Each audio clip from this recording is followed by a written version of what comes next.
Hello everyone, welcome back to our YouTube channel study for you. Yes friends, आपने सही देखा। आज का हमारा टॉपिक है बाल विकास। आज हम जानेंगे बाल विकास के बारे में, देखेंगे बाल विकास के प्रमुख तत्व और इसकी विशेषताओं के बारे में, main characteristics of child development. तो आइए जानते हैं चाइल्ड डेवलपमेंट के बारे में। तो फ्रेंड्स, उससे पहले हम जान लेते हैं बाल विकास है क्या। देखिए, बाल विकास कहने का मतलब कि एक बालक का विकास, ठीक है। बाल विकास मतलब बच्चे का विकास करना ही बाल विकास कहलाता है। बाल विकास जब बच्चा गर्भावस्था में होता है, ठीक है। गर्भावस्था के बाद वो जन्म लेता है, ओके। तो जन्म लेने के बाद धीरे धीरे बालक का विकास होता है और विकास लगातार चलता रहता है। विकास कभी भी रुकता नहीं है। विकास तब तक चलता रहता है जब तक वो बालक वृद्ध अवस्था में होकर मृत्यु पर्यंत ना हो जाए उसकी, ठीक है। कहने का मतलब किसी भी बालक का विकास उसके जन्म से लेकर उसके मृत्यु पर्यंत तक चलता रहता है, उसी को हम बाल विकास कहते हैं। बाल विकास से तात्पर्य है कि शारीरिक, भाषा, विचार और भावात्मक परिवर्तनों में इनके परिवर्तनों के अनुरूप से जो बच्चे में जन्म से लेकर उसके मृत्यु पर्यंत तक जो भी बदलाव आता है उसी को हम बाल विकास कहते हैं, ओके। तो आप साइड में इमेज देख सकते हैं। यहाँ पे जो चाइल्ड डेवलपमेंट के बगल में लिखा इमेज बनी हुई है। यहाँ पे एक छोटा सा बच्चा है, ठीक है, जिसका जन्म हो चुका है।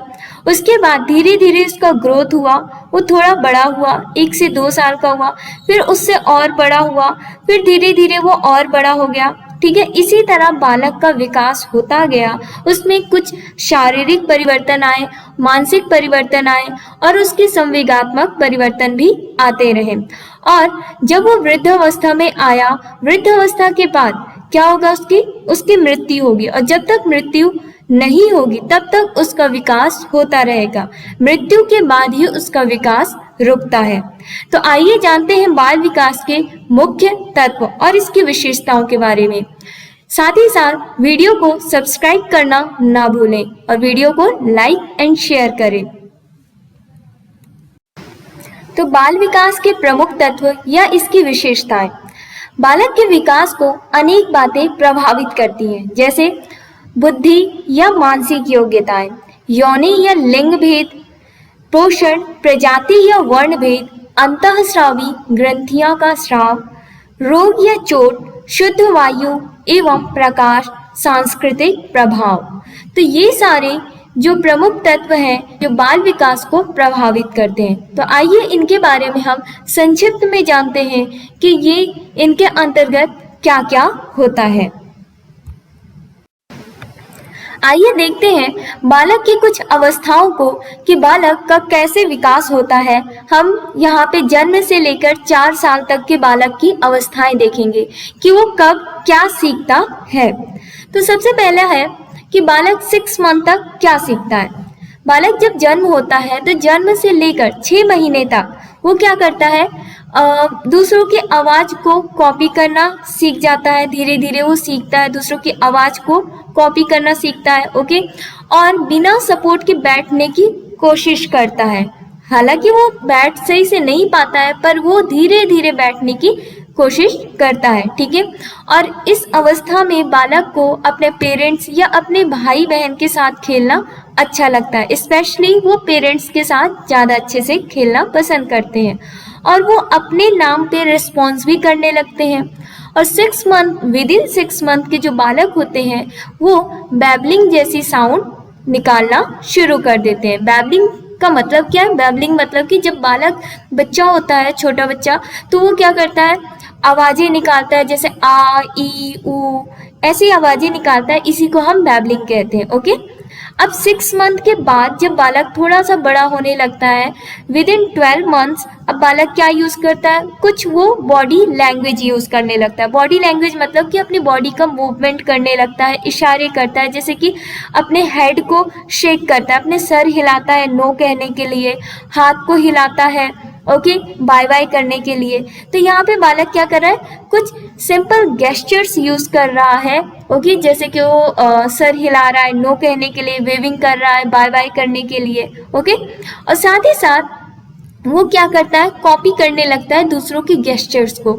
जैसे कि उसके कोई बड़े भाई बहन है, वो हाथ पैर हिला रहे हैं या मुंह बना रहे हैं, तो धीरे धीरे बच्चा भी उसका कॉपी करना शुरू करता है। ओके, और यहाँ पे क्या होता है, बालक जो विद इन 12 मंथ्स बालक माँ, बाबा, दादा, ये सिंपल वर्ड्स जो होते हैं ये सब बोलना शुरू करता है और अपने आप को पुश करता है, अपने आप को पुल करता है कि वो खड़े होने की कोशिश करता है। ओके, अब उसके बाद बालक 1 साल के अंदर ये सारी प्रोसेस होते हैं। फिर आता है कि विद इन 18 मंथ्स, मतलब 1.5 साल में वो फिर क्या करता है, 1 साल के बाद और 1.5 साल के अंदर बालक कुछ सिंपल वर्ड्स बोलना शुरू करता है और वो अकेले चलना शुरू कर देता है, मतलब अकेले चलना स्टार्ट कर देता है, वो अकेले चलना लगता है। और साथ ही साथ आपने देखा होगा जो छोटा बच्चा होता है, 1.5 साल का होता है, 1-1.5 साल का, वो क्या करता है, अपने मम्मी पापा को देखता है फ़ोन से बातें करते, ठीक है, तो वो कोई भी टेलीफोन यूज़ कर लेगा, उसको उठा लेगा, या किसी भी चीज़ को लेकर कॉपी करने लगता है, हेलो कान में लगाकर, ठीक है, टेलीफोन, टूथब्रश, स्पून, इन सब का यूज़ करने लगता है। और यहाँ पे बालक डॉल के साथ खेलता है, मतलब अपने टॉयज के साथ खेलना स्टार्ट करता है। अब उसके बाद आता है 2 साल का बालक, वो 1.5 साल का हो गया। अब वो जब 1.5 साल से ऊपर जाता है और 2 इयर्स के अंदर वो क्या करता है, अभी तक वो कुछ शब्द बोल पा रहा था, सिंगल वर्ड्स बोल पा रहा था, का, खा, ए, बी, ऐसे बोल रहा था, लेकिन अब 2 साल का बालक हो गया है, इसके अंदर वो 2 से 4 वर्ड्स आराम से बोल सकता है। ठीक है, child gets excited when other child, okay, जब बच्चे दूसरे बच्चे को देखते हैं, ठीक है, तो बहुत एक्साइटमेंट होता है। जब दूसरे अपने ही सेम एज के बच्चे को देखते हैं तो वो बहुत खुश हो जाते हैं।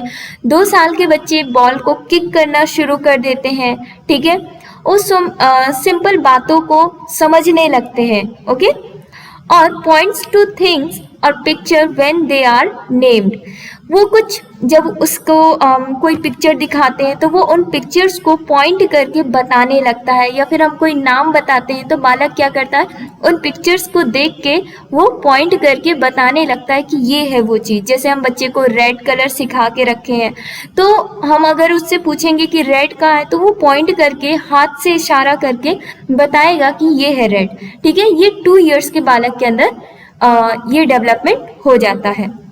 अब आता है 3 इयर्स के बालक। 3 इयर्स का जो बालक होता है वो क्या करता है, अपने फ्रेंड्स या अपने से बड़ों का कॉपी करने लगता है। ठीक है, जैसे कि अगर उसका फ्रेंड दौड़ रहा है तो वो भी दौड़ेगा, ठीक है, उसके बड़े हंस रहे हैं तो वो भी हंसेगा, तो ये सारी चीजें होती है। आगे carries on conversation using 2 to 3 sentences. अब बालक क्या होता है, यहाँ पे 2 से 3 सेंटेंस बोलना शुरू करता है, मतलब 2 से 3 लाइन बोल देता है। क्लिम वेल, मतलब वो चढ़ना शुरू कर देता है, ठीक है, सीढ़ियों में, ये सारी चीजें। Play make believe with dolls, animals and peoples. अब बालक यहाँ पे क्या करता है, वो डॉल्स, एनिमल और पीपल्स के साथ खेलता है और साथ ही साथ उसे ये रियल लगता है। क्या लगता है, रियल। एनिमल उसे रियल लगेगा, वो सचमुच को उसको अपना साथी मानेगा। जैसे कि अगर उसको किसी टॉय से चोट लग गई तो वो उस टॉय को मारने की कोशिश करेगा, ठीक है, रोएगा, उसे लगेगा कि उस एनिमल ने ही उसको मारा है। Okay, show affections for friends without prompting.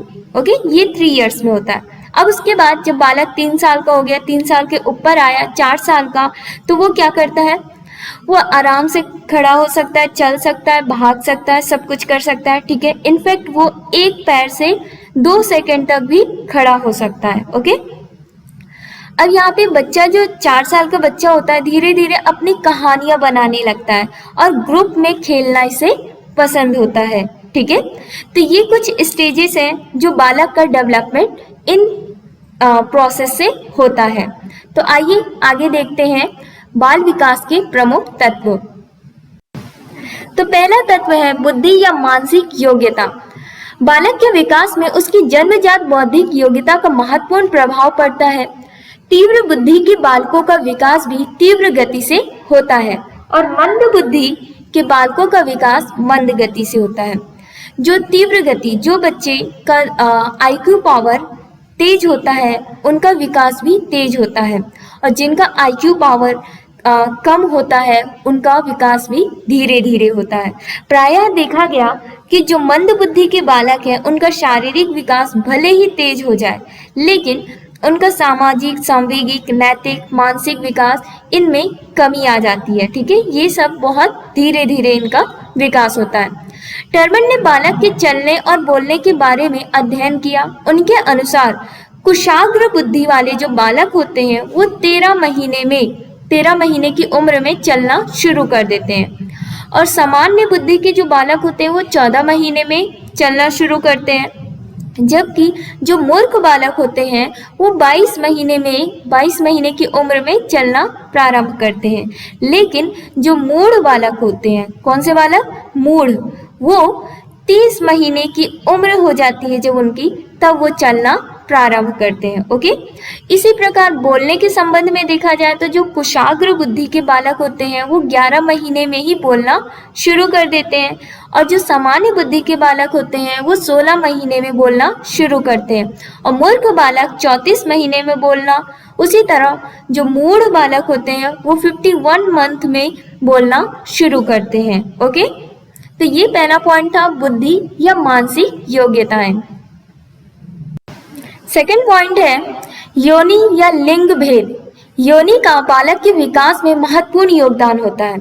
इसका प्रभाव बालक के शारीरिक, मानसिक विकास पर पड़ता है। वैसे जन्म के समय लड़के लड़कियों से आकार में बड़े होते हैं। जन्म के समय जो बालक होता है, लड़का होता है मेल, वो फीमेल के आकार से बड़ा होता है, लेकिन बाद में उनका विकास अपेक्षाकृत तेजी से होता है। किनका विकास? बालिकाओं का, लड़कियों का विकास बाद में तेजी से होने लगता है। यौन परिपक्वता लड़कियों में शीघ्र आती है, और वे अपना पूर्ण आकार लड़कों की अपेक्षा शीघ्र ग्रहण कर लेती है। लड़कों का मानसिक विकास भी लड़कियों की अपेक्षा कुछ देर से होता है। कहने का मतलब यहाँ पे लड़कियों का जो मानसिक विकास होता है वो लड़कों से पहले हो जाता है, और लड़कियों में जो परिपक्वता आती है, उनमें मैच्योरिटी आती है, वो भी लड़कों से पहले आती है। ठीक है, लेकिन जन्म के समय लड़के जो होते हैं उनका लड़के का आकार बड़ा होता है लड़कियों से। ओके, थर्ड पॉइंट है पोषण। बालक के स्वस्थ विकास के लिए पौष्टिक और संतुलित आहार अत्यंत आवश्यक है। बिल्कुल, हर एक बालक के लिए, हर एक मनुष्य के लिए संतुलित आहार बहुत जरूरी है, जिसमें प्रोटीन, कार्बोहाइड्रेट, विटामिन और फैट, ये सारे न्यूट्रिएंट्स को होने बहुत जरूरी है। तो बालक के स्वस्थ विकास के लिए पौष्टिक और संतुलित आहार अत्यंत आवश्यक है। संतुलित आहार का अर्थ है कि बालक का आहार विभिन्न खाद्य पदार्थों का इस प्रकार और इतनी मात्रा में चयन करना है जिससे कि उसमें आवश्यक प्रोटीन, चिकनाई, स्टार्च, कार्बोहाइड्रेट, विटामिन आदि सभी उपयुक्त मात्रा में हो। ये सभी बालक के शरीर और मस्तिष्क के विकास में संतुलित योग देते हैं। पोषक तत्वों के अभाव में बालक का संतुलित ढंग से विकास नहीं होता है। दूध, घी, फल, अंडे आदि पोषक आहार की दृष्टि से महत्वपूर्ण माने जाते हैं। तो बालक का सर्वांगीण विकास करने के लिए, उसका शारीरिक से साथ साथ मानसिक विकास करने के लिए उसे पौष्टिक भोजन की आवश्यकता बहुत जरूरी है। ठीक है, जिसमें हमें उसे प्रतिदिन प्रोटीन, विटामिन, कार्बोहाइड्रेट ये सभी की मात्रा सही मात्रा में उपलब्ध करवाना आवश्यक है। ओके, तो तीसरा पॉइंट है प्रजाति या वर्ण भेद। यद्यपि यह बात बहुत विवादास्पद है कि जीव शास्त्रीय दृष्टिकोण से कुछ प्रजातियां दूसरी प्रजातियों से श्रेष्ठ होती हैं, ठीक है, अथवा कुछ श्रेष्ठ होती हैं तो कुछ नहीं होती हैं, लेकिन कुछ विद्वानों के अध्ययनों से ये पता चलता है कि जो श्वेत जातियां हैं इनका विकास अश्वेत जातियों से अश्वेत जातियों की अपेक्षा तीव्र गति से होता है। क्यों होता है? देखिए, हमेशा से आप देखते आए होंगे कि जो श्वेत जातियां हैं उनको अधिक इम्पोर्टेंस दी जाती है, उनको अधिक एक तरह से कह दीजिए कि उन्हें बहुत सबसे पहले इम्पोर्टेंस दी जाती है, जिससे कि उनका कॉन्फिडेंस लेवल बढ़ जाता है, ठीक है। और वहीं पे आश्वेत जातियों की बात की जाए तो आश्वेत जातियों को कहीं ना कहीं उनके जो विचार होते हैं उनको दबा दिया जाता है, ठीक है। उनके साथ कोई ना कोई भेदभाव किया जाता है, जिसके कारण आश्वेत जातियां इनका मानसिक विकास पूर्ण रूप से या खुले रूप से नहीं हो पाता है, जिसके कारण यहाँ पे क्या होता है कि इनका विकास धीरे धीरे कहीं ना कहीं अफेक्टेड होता है और श्वेत जातियां आगे निकल जाती हैं, क्योंकि उनके साथ कलर का भेदभाव नहीं होता है, ठीक है। उनको जो हमारी सोसाइटी होती है कहीं ना कहीं वो भी प्रमोट करती है। तो ये कारण भी है कि जो श्वेत जातियां हैं उनका विकास अश्वेत जातियों से अधिक तीव्र गति से होता है। मैग्रो ने अपने अध्ययन में यह बताया कि समान आयु में नीग्रो लोगों की विकास गति गोरों की अपेक्षा केवल 80% है। जो भी प्रजातीय प्रभाव को बालक के विकास में महत्वपूर्ण मानते हैं, उनका कहना है कि भूमध्य सागरीय तट पर रहने वाले बालकों का शारीरिक विकास शेष यूरोप के बालकों की अपेक्षा शीघ्र होता है। वातावरण में श्वेत और अश्वेत बालकों के विकास में अंतर जन्मजात कारणों से न होकर अवसर की कमी से होता है। बिल्कुल, यहाँ पे हम ये जन्मजात प्रॉब्लम नहीं बोल सकते कि भाई यहाँ पे इनका जन्मजात दिक्कतें हैं जिसके कारण इनके जो विकास है उसमें रुकावट आ रही है। बिल्कुल नहीं, ये कहीं ना कहीं इनमें अवसर की कमी हो जाती है, इन्हें बराबर का अवसर नहीं दिया जाता है, जिसके कारण इनका विकास उनके बराबरी में नहीं हो पाता है, ठीक है। उदाहरण के रूप में हम देख सकते हैं कि जो संयुक्त राज्य अमेरिका है, यहाँ पे अभी भी गोरों की अपेक्षा नीग्रो बालकों को शिक्षा, पोषण, सामाजिक संपर्क, इन सब में कम अवसर प्राप्त है, ठीक है। यहाँ तक कि जो यूएसए है, अमेरिका जैसा देश, यहाँ पे भी आज भी जो अश्वेत नीग्र हैं, जो अश्वेत लोग हैं, वहाँ के बालकों को, अश्वेत बालकों को शिक्षा, पोषण और सामाजिक संपर्क, इन सब के अवसर बहुत कम मिलते हैं, ठीक है। आगे 4th पॉइंट है अंतःस्रावी ग्रंथियों का स्राव, जिसे हम एंडोप्लाज्मिक ग्लैंड भी बोलते हैं। अंतःस्रावी ग्रंथियां, इनका स्राव, बालक के विकास पर अंतःस्रावी ग्रंथियों का काफी प्रभाव पड़ता है। यह प्रभाव जन्म से पूर्व और जन्म के बाद दोनों ही स्थितियों में होता है। वास्तव में अंतःस्राव ग्रंथियों से जो रस निकलता है, वह रस रक्त में मिलकर बालक की विभिन्न क्रियाओं को प्रभावित करता है। गले की थायराइड ग्रंथि इसके पास स्थित होती है। किसके पास? पैराथायराइड ग्रंथि, पीनल ग्रंथि, थाइमस ग्रंथि, पिट्यूटरी या फिर मास्टर ग्रंथि, योनि ग्रंथि या तथा एड्रिनल ग्रंथि। ये प्रमुख अंतःस्रावी ग्रंथियां हैं जो कि गले की थायराइड ग्रंथि के पास स्थित होती हैं, ठीक है। इन ग्रंथियों के सही ढंग से कार्य न करने पर शारीरिक और मानसिक विकास रुक जाता है। मोस्ट इम्पॉर्टेंट कि अंतःस्रावी ग्रंथि अगर प्रॉपर वे से वर्क नहीं करेगी तो इससे क्या होगा, हमारा शारीरिक और मानसिक विकास रुक जाएगा तथा व्यक्ति अनेक रोगों का शिकार हो जाता है। उदाहरण के लिए थायराइड और पैराथायराइड ग्रंथियों के दोष के कारण मांसपेशियों में अत्यधिक संवेदनशीलता आती है और शारीरिक विकास पर दुष्प्रभाव पड़ता है। थायराइड ग्रंथि से निकलने वाले थायरॉक्सिन की कमी के कारण बालक मूढ़ हो जाता है, जिससे उसका विकास होना बहुत ज़्यादा स्लो होता है, बहुत धीरे होता है मूढ़ बालक का। जैसे कि हमने पिछले पॉइंट में देखा था कि मूढ़ बालक का विकास बोलने और चलने में कितना धीरे होता है, कितना अधिक समय लेता है वो, ठीक है। तो छठा पॉइंट है रोग या चोट।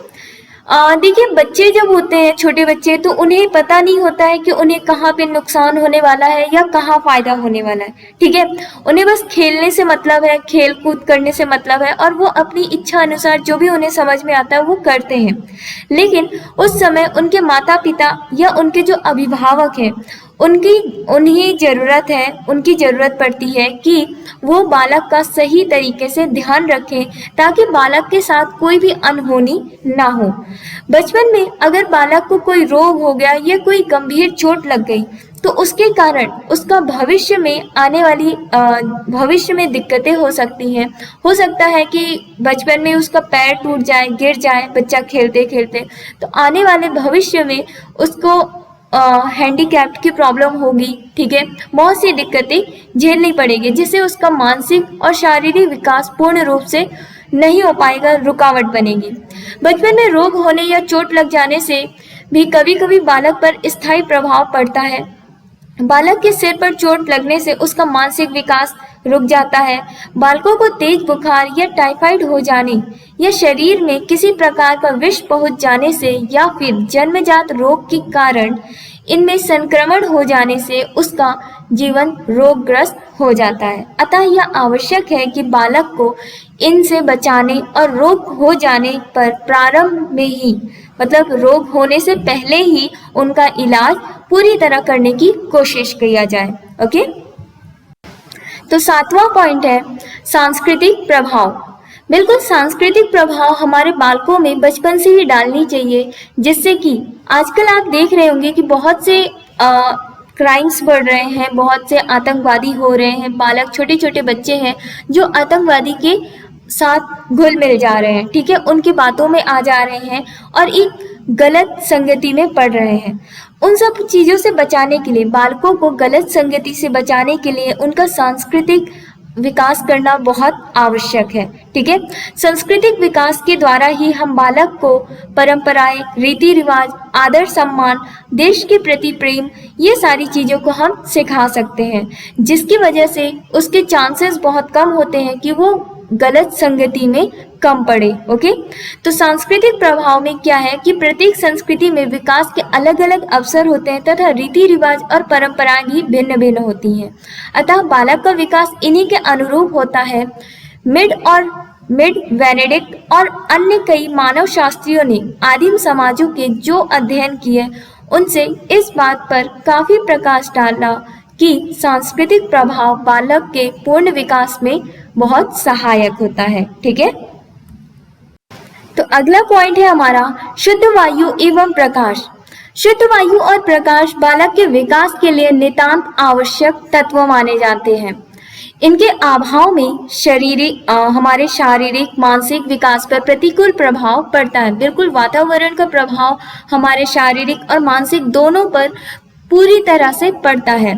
अगर हमारा आसपास का वातावरण सही नहीं है, यहाँ की शुद्ध वायु नहीं है या प्रकाश सही से नहीं आ रहा है, तो उससे क्या होगा कि हमारे शारीरिक और मानसिक विकास में बाधाएं उत्पन्न करेगा। अतः बालक के विकास के लिए खुले वातावरण में रहना, ऐसे मकान में जिसमें खिड़कियां हो, सूर्य का प्रकाश पहुंचता हो, ये सारी चीजें बहुत आवश्यक है। तो फ्रेंड्स, ये था आज का हमारा टॉपिक। मैं उम्मीद करती हूँ कि आपको अच्छे से समझ में आया होगा। साथ ही साथ वीडियो पसंद आने पर वीडियो को लाइक शेयर जरूर करें और चैनल को सब्सक्राइब करना ना भूलें। तो thank you friends. Okay, bye bye.